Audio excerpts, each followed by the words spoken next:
Okay, good morning guys. Welcome to my vlog.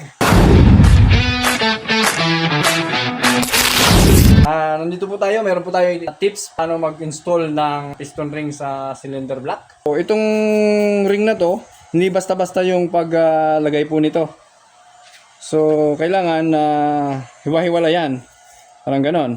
So, ang gagawin po natin, nandito yung oil ring, second ring, and top ring.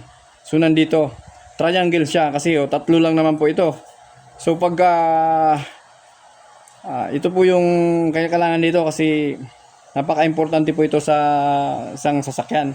So, ilalagay po natin dito yung oil ring.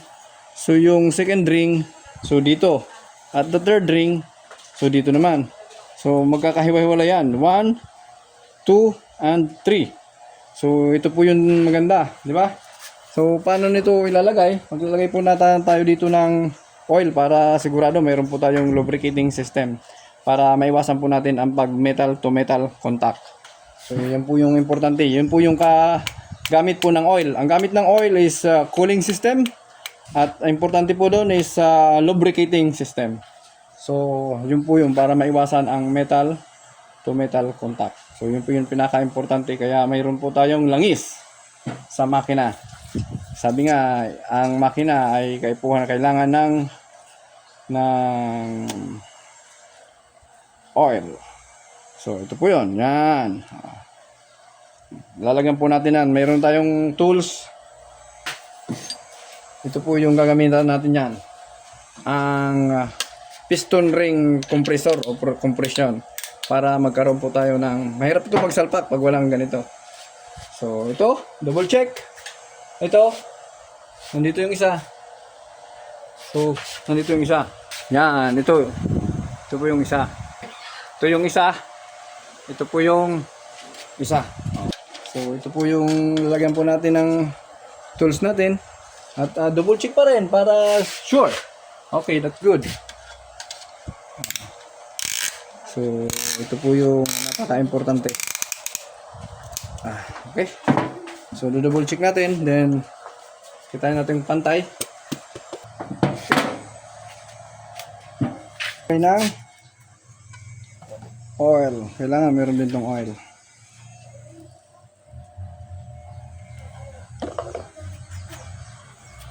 Ilagyan ito ng oil para sigurado.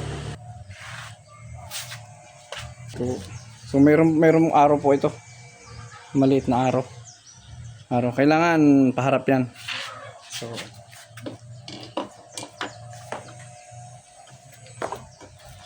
yan. Para sigurado yan ganyan. Yun. So good. So kailangan gawin natin ang konti. Yan. So double check dito.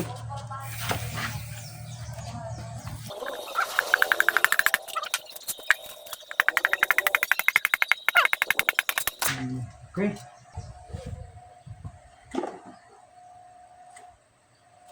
So ito po yung check natin. So yung isa, nandito po yung isa, yung pinaka guide niya ng main bearing, ng Conrad bearing pala. So ito po yung tatapat din natin yan para sigurado tayo. Yun. Lalagyan po natin ito ng torque, ng higpit, yung tamang higpit. Sinet ko na to ng 30.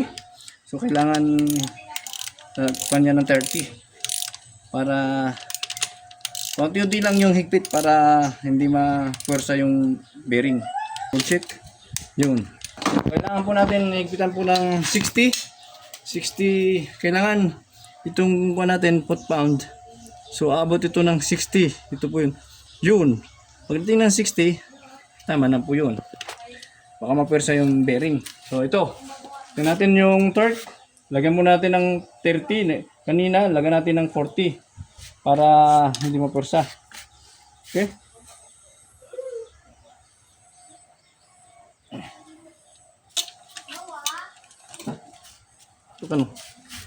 So, lagyan natin ng 40 muna. Yan. Yun. Again. 40. Yun. Send ulit. Then, natin ng 60. Yun, 40, 60. Okay? So, yan yung tips natin para paano mag-install ng piston ring and main journal. So, ito po yun. Thank you for watching and God bless.